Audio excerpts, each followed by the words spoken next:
ஒரு எறும்பை அவர்கள் பார்க்கிறார்கள்.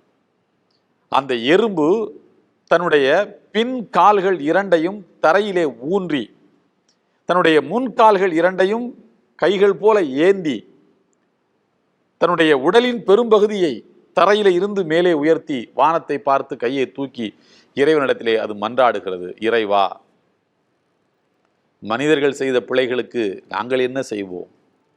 நாங்கள் ஒரு தவறும் செய்ததில்லையே. மனிதர்களின் பிழையை நீ மன்னிப்பாயாக, எங்களுக்காக நீ மழையை தருவாயாக, நாங்களெல்லாம் அல்லல் படுகிறோம் மழையின்றி என்று இறைவனிடத்திலே மன்றாடியது. எறும்புகளின் மொழி எறிந்த ஆற்றல் மிக்க ஆட்சியாளரும் இறை தூதருமான சுலைமான் நபி அவர்கள் மக்கள் திரளை அழைத்து கொண்டு திறந்த வெளிக்கு வருகிறார்கள் அல்லவா? அப்போது மக்களை எல்லோரும் நில்லுங்கள் என்று சொன்னார்கள். மக்கள் எல்லாம் நின்று விட்டார்கள்.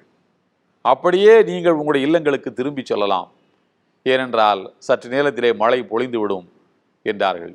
அது எப்படி என்று மக்கள் வியப்பாக கேட்டார்கள். இறை தூதர் சுலைமான் நபி சொன்னார்கள், ஒரு எறும்பு இறைவனிடத்திலே மன்றாடுகின்ற காட்சியை நான் பார்த்தேன். அந்த எறும்பின் குரலை நான் கேட்டேன். அது சொல்லக்கூடிய வார்த்தைகளில் எனக்கு நம்பிக்கை வந்து விட்டது.